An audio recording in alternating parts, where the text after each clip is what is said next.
Hi guys, welcome back to this channel. If you are new here, this is Follow Me Home, where we talk about relationships, vlogs, story times, experiences, and family. And to my returning subscribers, I want to say thank you. Thank you for encouraging me with your views. Thank you for not giving up. Thank you and thank you and thank you. Today, I'm going to be talking about why you should start your relationship as friends. Most relationships, marriages thrive well on the foundation of friendship. If you've been somebody's friend before you become lovers, to discover that the journey is easier for you because you've already known yourselves on a neutral ground. Starting your relationship with friendship, or probably move from friends to lovers. So the first thing I'm going to be talking about is that it makes it easier for you to know each other. You've already seen yourself in good times, bad times. Probably you've celebrated with each other. You've been down together and all that. And you already see some things that inspire you to develop feelings for that person. Many times it can be funny, but the thing is, it's not all your friends of the opposite sex that you can have relationship with. There are some that just keep them there as friends and just leave it at that. And there are some that you feel, oh, something is cooking inside me, something. Anytime I'm around this person, my body will just be doing me. Those are the ones you should consider actually, because you've seen them in their lowest, you've seen them in their best, and you feel this person, okay, I think it's going to work it if we decide to take it to the next level. You know yourselves just as you really are. Let me just put it that way. Like, no form of pretense, because when you are somebody's friend, you are just friends. Like, you're just doing your thing as friends. No string attached. And before you know it, the thing will start growing, and that's how it will just land in relationship. Back to my main point here. It makes it easier for you people to know yourselves without any form of pretense. It makes it easier for you to gain parental consent. You will know from the beginning whether your parents would like that person to be your husband or wife or whatever. From their body language you see it. Our mothers are the best at this. When they like somebody, they let you know that, okay, this is your friend, I like him or I like her. And when it's the other way around, I remember there was a friend I had then when I was in school. My mother specifically sent me a text message. In fact, whenever I remember, I just laughed. She said, Ife, that's your friend, so.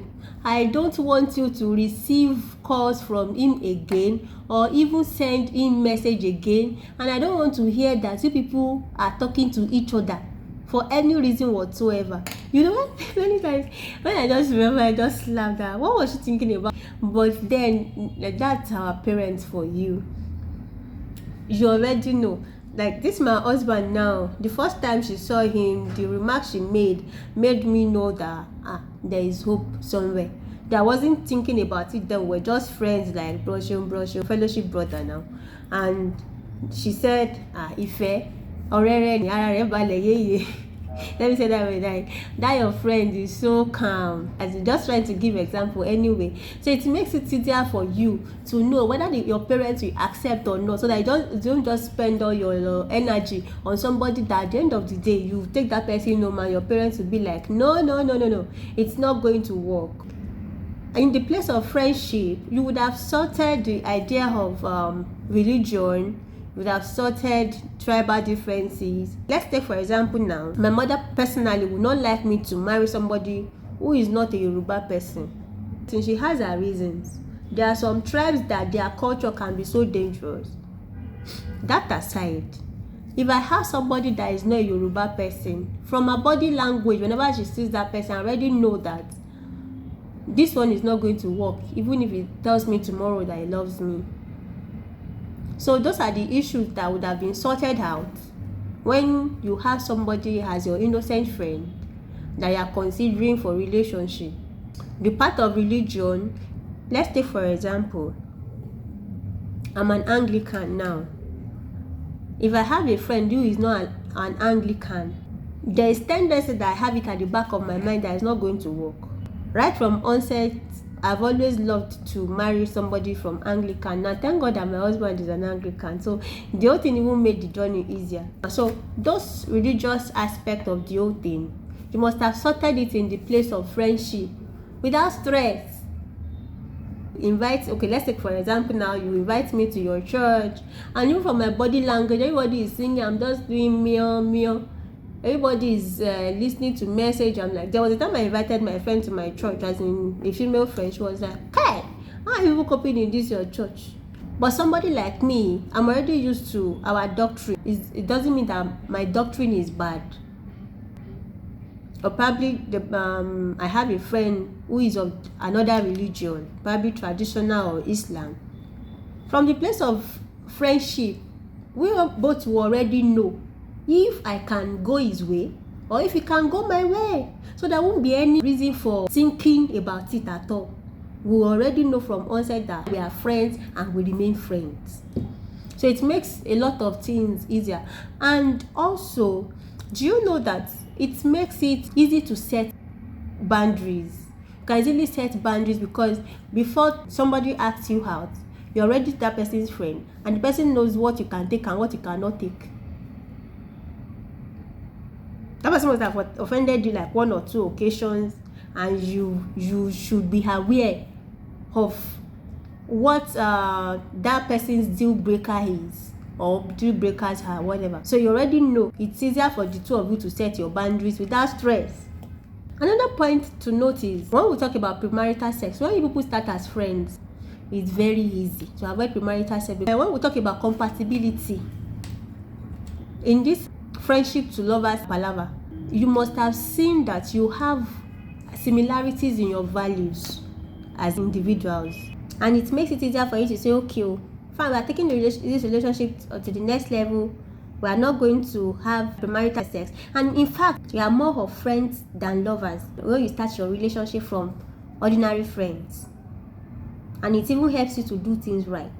Also, it gives you people room to see your flaws, to know yourselves, as in like deeply.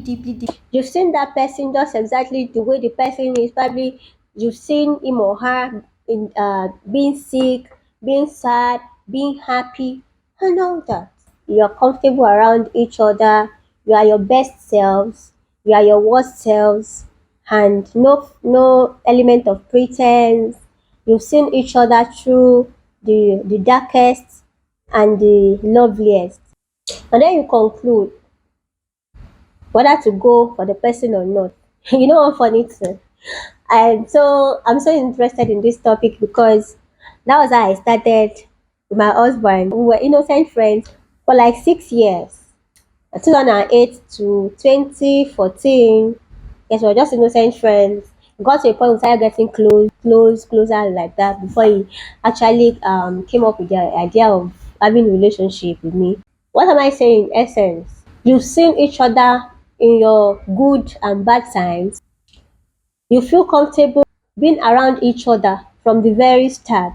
There is tendency of you entering a relationship with somebody, and within 3 to 4 months you're already seeing the irritable side of that person, and you tend to start asking yourself questions. This is the person I fall in love with, or like somebody that you know yourselves, like no form of trying to impress one another. You're just yourselves, just going about doing your stuffs together.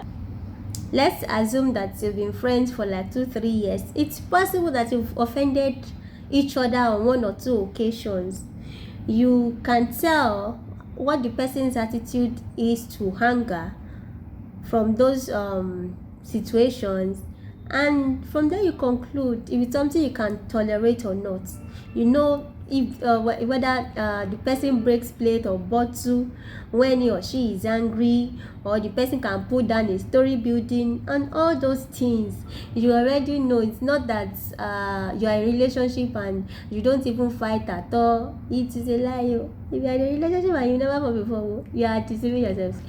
Okay, so this helps you to see yourselves like see the reality of who you are. You know how the person cracks jokes, if he or she is making jest of you, or the person is just trying to make the environment lively and all that, you already know all those things and you have an idea of how worse things can be between you both, and you can conclude whether it's something that you really want to stay with or not. So if you have been blessed by this video, I'd like you to hit the like button, or if you have one or two questions in your mind, do not hesitate to drop it in the comment section. Or if you have been blessed by this and you want me to see that, oh, you like this topic, please drop it in the comment section. I'm going to appreciate that. And also, do not forget to put it on your Insta stories, your WhatsApp status, and also, if you have not subscribed to this channel, please hit the subscribe button, and do not forget to put on the notification bell. Let it be doing bagang bagang bagang. Thank you so much for watching. God bless you. Love me.